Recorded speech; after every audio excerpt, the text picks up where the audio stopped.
Iran US तनाव के बीच में कनाडा भी अब फैसला लेते हुए नजर आ रहा है। उसकी तरफ से क्या फैसला लिया गया है वो जरा जान लीजिए। दरअसल कनाडा ने अपने नागरिकों को ये चेतावनी दे दी है कि ईरान छोड़ दो। ये एडवाइजरी दी गई है और ये कोई पहला देश नहीं है जिसकी तरफ से ये एडवाइजरी जारी की गई है। अमेरिका की तरफ से, भारत की तरफ से, उसके बाद कनाडा की तरफ से और अन्य तमाम देशों की तरफ से ये एडवाइजरी जारी करके जल्द से जल्द अपने लोगों से ईरान छोड़ने के लिए कहा गया है।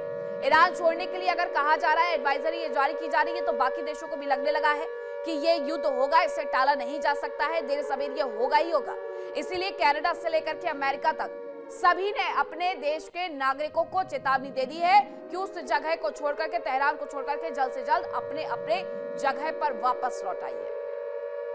अब वहीं आपको ये भी बता दें कि इसके पहले भी ये जो पूरी तैयारियां है वो अन्य देशों की तरफ से की जा रही थी कि अगर उनके नागरिक वहां पर हैं तो उन्हें वापस आने के लिए कह दिया जाए, क्योंकि फिर बीच युद्ध के दौरान एक और ऑपरेशन चलाना बहुत मुश्किल होता है कि वहां से अपने नागरिकों को उठा करके अपने देश तक लेकर के आना, उन्हें सुरक्षित रखना। इसीलिए समय रहते जो लोग भी ईरान में रह रहे हैं वो वहां से छोड़ करके उस जगह को निकल आए, क्योंकि तैयारी इजराइल से लेकर ईरान तक, अमेरिका तक पूरी की जा चुकी है और युद्ध को अब टाला नहीं जा सकता है।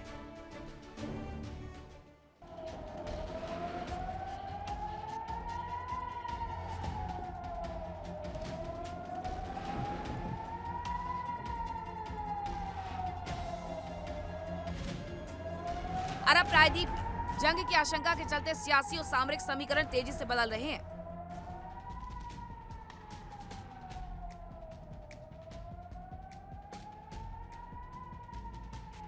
ईरान ने भी सुरक्षा बढ़ा दी है। ईरान की सेना ने परमाणु ठिकानों पर S-400 एयर डिफेंस सिस्टम की तैनाती की है।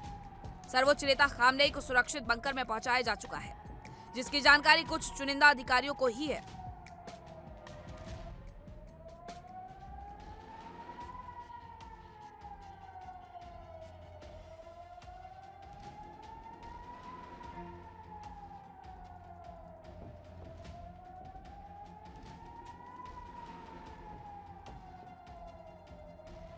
खबर है कि खामनेई के करीबी अली लारिजानी को भी आंखों पर पट्टी बांधकर ही खामनेई के पास ले जाया गया,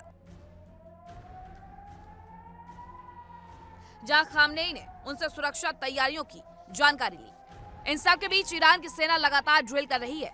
उसके मिसाइल लॉन्चर से लगातार आग उगल रहे हैं। समंदर में डमी टारगेट बनाकर युद्धाभ्यास किया जा रहा है।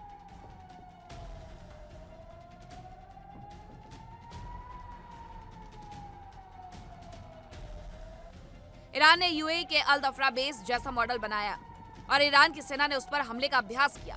इसके माध्यम से अमेरिका को चेतावनी भी दी गई।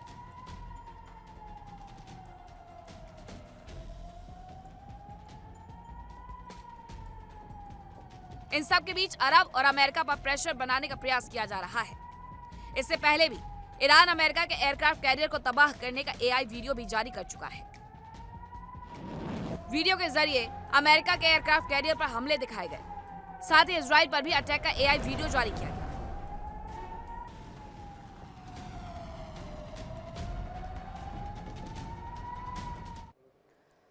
और अब खबर यह है कि ईरान के राष्ट्रपति पेजेश्कियन का बड़ा दावा आया है कि ईरान कोई भी परमाणु हथियार नहीं बना रहा है।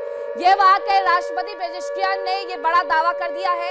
ईरान के राष्ट्रपति पेजेश्कियन, उनकी तरफ से ये दावा किया गया है कि ईरान की तरफ से कोई भी परमाणु हथियार नहीं बनाए जा रहे हैं। यानी वो ये कह रहे हैं कि अमेरिका जो कुछ कह रहा है वो झूठ कह रहा है। आगे उन्होंने ये कहा भी कि अमेरिका के ईरान पर लगाए गए सारे आरोप बेबुनियाद हैं। ये उनकी तरफ से एक तो दावा बड़ा किया गया, लेकिन इस बात पर क्या अमेरिका भरोसा करेगा? अमेरिका को उनकी इस बात पर बिल्कुल भी भरोसा नहीं है, क्योंकि जो सैटेलाइट तस्वीरें सामने आती हैं वो ये बताती है कि ईरान में परमाणु हथियार बनाए जा रहे हैं और यही वजह है कि उस पूरी जगह को बार बार ढकना पड़ता है ताकि कोई देख ना ले, कोई और देश ये ना समझ जाए कि परमाणु हथियार बनाने की तैयारी की जा रही है। और अगर नहीं की जा रही है तो फिर संवर्धित यूरेनियम 440 किलोग्राम इकट्ठा कैसे हो गया? 0 से 60% वो कैसे पहुंच गया? और 60 से 90% पहुंचाना कोई बड़ी बात नहीं होती है। पेजेश्कियन का ये दावा जरूर है, लेकिन ये दावा इसलिए भी है ताकि अमेरिका से वो अपना पीछा छुड़ा सके। लेकिन अमेरिका बहुत अच्छे से जानता है कि वो क्या कर रहा है। वो युद्ध में नहीं पड़ना चाहेगा, बेवजह तो कतई नहीं। लेकिन अगर परमाणु हथियार बनाए जा रहे हैं तो अमेरिका भी ये कह रहा है कि हर जगह पर समीकरण ईरान की तरफ से बदल दिए जाएंगे, खास तौर पर मिडिल ईस्ट में। इसलिए जरूरी है कि उसे परमाणु हथियार बनाने से रोका जा सके। अब एक और खबर आ रही है। खबर यह है कि अमेरिका से वार्ता पर ईरान के विदेश मंत्री का बयान सामने आ गया है। उन्होंने कहा है कि कई गंभीर मुद्दों पर लंबी चर्चा हुई है। अब्बास अराक्ची का नाम है। कई गंभीर मुद्दों पर लंबी चर्चा हुई है, यह उनकी तरफ से कहा गया है। बातचीत सकारात्मक दिशा में बढ़ी है, यह भी कहा गया है। तो ये बड़ी बात है कि जो बातचीत की टेबल सजाई गई थी इस बार जिनेवा में, और इस दौरान ओमान की मध्यस्थता, एक तरफ अमेरिका के विटकॉफ, दूसरी तरफ अब्बास अराक्ची ईरान की तरफ से। अब्बास अराक्ची का ये बयान बेहद मायने रखता है कि जो बातचीत हुई है कई गंभीर मुद्दों पर हुई है और बातचीत सकारात्मक दिशा में बढ़ रही है। अपने आप में ये बयान बहुत ज्यादा महत्वपूर्ण हो जाता है, खासतौर पर इस स्थिति में जब 2003 के बाद 23 सालों के बाद अमेरिका ने अपना सबसे बड़ी सैन्य तैनाती मिडिल ईस्ट में, ईरान में करने की कोशिश की है। ईरान को घेरने की जो वो तैयारी कर रहा है, उसके बीच में ये बड़ा बयान ये बताता है कि आखिरकार तैयारी हो रही है, तो बातचीत की कोशिशों को सफल बनाने की भी तैयारी चल रही है। अब्बास अराक्ची क्योंकि हर बार जब बातचीत की टेबल से उठकर के आते हैं तो ये कहते हैं कि अमेरिका दरअसल मध्यस्थता सिर्फ करवा रहा है ओमान से, लेकिन वो झुकना नहीं चाहता, वो बातचीत करना नहीं चाहता। लेकिन इस बार उनकी तरफ से आया ये बयान ये बताता है कि बातचीत की टेबल पर कुछ तो पॉजिटिव रहा है, जिसकी वजह से अब अब्बास अराक्ची को मीडिया के सामने आकर के ये कहना पड़ा है कि हमारी बातचीत पॉजिटिवली आगे बढ़ी है और हो सकता है कि आगे आने वाले वक्त में इस युद्ध को टाला जा सके, इस घेराव को तोड़ा जा सके। अमेरिका की तरफ से जो एक बड़ा घेरा बना दिया गया है ईरान के इर्द गिर्द, उसे हटाया जा सके। लेकिन यह इतना आसान नहीं होगा। अब्बास अराक्ची ने अगर कुछ कहा है तो बिल्कुल परमाणु हथियारों को लेकर के बातचीत हुई होगी। परमाणु हथियारों को लेकर के कहीं ना कहीं गुंजाइश ये समझ में आती है कि कॉम्प्रोमाइज ईरान की तरफ से किया गया है। लेकिन ईरान, अब्बास अराक्ची ये कह रहे हैं कि उनकी तरफ से मिसाइल को लेकर के ना तो कोई बातचीत हुई और ना ही वो उस पर पीछे हटने वाले हैं। अब ईरान के टारगेट क्या क्या हो सकते हैं वो जरा आपको बता देते हैं। क्या कुछ तैयारियां की गई है ईरान की तरफ से। ईरान ने तो इतनी बड़ी एक मिसाइल का परीक्षण कर लिया है कि वो कभी भी 7 मिनट में यूएस बेस को तबाह कर सकता है। अब चलिए आपको बता देते हैं कि आखिरकार ईरान के वो कौन कौन से टारगेट हैं जो अमेरिकी बेस पर लगाए गए हैं। ये सबसे पहले आपको दिखाते हैं प्रिंस सुल्तान बेस, सऊदी अरब। इसके साथ यूनाइटेड एयर बेस, यहां पर वो निशाना साध सकता है। अल दफरा बेस यूएई में जो तैनात है उस पर निशाना साध सकता है। इजराइल में जो उनका अमेरिका का बेस है उसे निशाना बना सकता है। कैंप एयर बेस यूएई में है, उसे भी निशाना बना सकता है। कुवैत का कैंप आरिफजान है, इसे भी निशाना बना सकता है। और कैंप लेमनियर है जिबूती, इसे भी निशाना बनाया जा सकता है। और ये सब कुछ कैसे होगा? ये सब कुछ होगा मिसाइल की ताकत से। जो मिसाइलें बनाई जा रही हैं जो इतनी ताकत रखती हैं कि वो 7 मिनट में अमेरिकी एयरबेस को तबाह कर सकती है अमेरिका में जाकर के। तो ये तो फिर भी थोड़ा आसपास का इलाका हो जाता है कि यूनाइटेड एयरबेस में उसे तबाह कर दे, सऊदी अरब में कर दे, यूएई में तबाह कर दे, कुवैत में कर दे, जिबूती में कर दे, इजराइल में कर दे। तो ये तैयारी की जा रही है और ये ईरान के टारगेट है अमेरिकी बेस को लेकर के।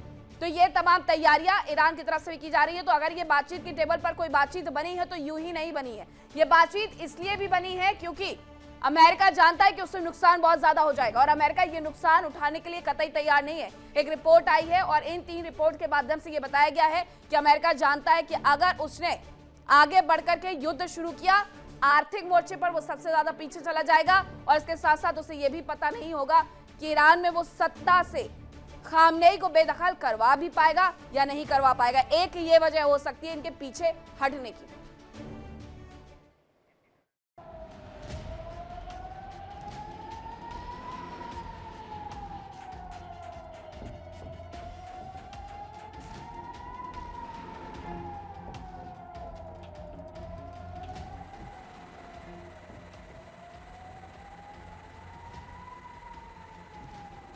अमेरिका ने भले ही ईरान के खिलाफ सैन्य तैयारियां कर ली हैं, लेकिन यह भी सच है कि अमेरिका के लिए यह जंग आसान नहीं होने जा रही, क्योंकि ना तो ईरान वेनेजुएला है और ना ही खामनेई मादुरो है।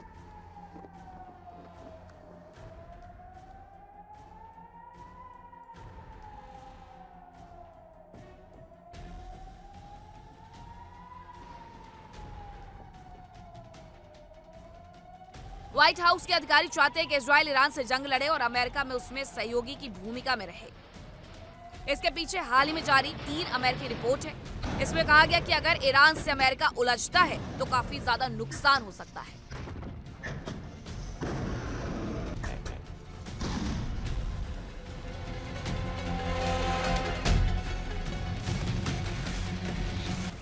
तनाव के बीच ईरान को लेकर 3 रिपोर्ट्स ने अमेरिका को डरा दिया है। यही वजह है कि अमेरिका तेहरान पर हमला करने को लेकर सतर्क रुख अख्तियार कर रहा है।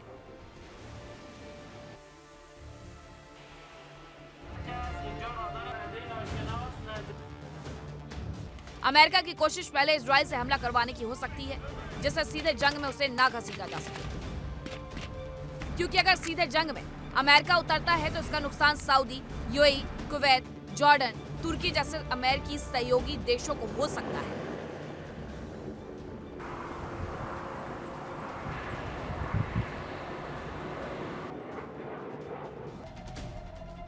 जेल पार्टनर्स के सर्वे के मुताबिक अमेरिका में 54% लोगों ने ईरान पर हमला करने का समर्थन किया, जबकि करीब 39% लोगों का कहना था कि ईरान से जंग लड़ना सही नहीं है। इसमें 8% रिपब्लिकन समर्थक भी हैं। हालांकि समर्थन करने वाले अधिकांश अमेरिकी लोगों का कहना था कि इस जंग में हम एक भी अमेरिकी सैनिकों की मौत को बर्दाश्त नहीं कर पाएंगे। चीन टुडे के मुताबिक बीजिंग ने ईरान से तनाव के बीच सीधे तौर पर अमेरिका को धमकी दी। चीन ने साफ तौर पर कहा कि अगर ईरान पर हमला हुआ तो रेयर मेटल का एक्सपोर्ट रोक दिया जाएगा।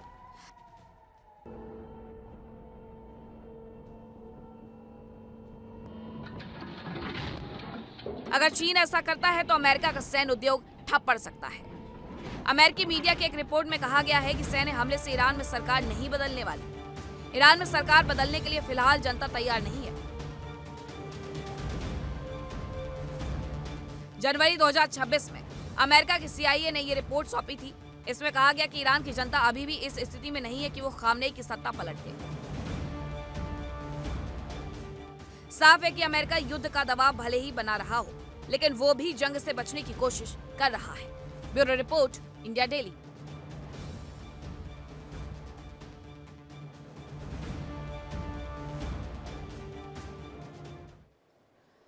देखिए इंडिया डेली 24/7 अब आपकी स्मार्ट टीवी पर। इंडिया डेली मौजूद है सभी डिजिटल प्लेटफॉर्म पर लाइव और लगातार। इंडिया डेली 24/7 हर दिन राष्ट्र को समर्पित।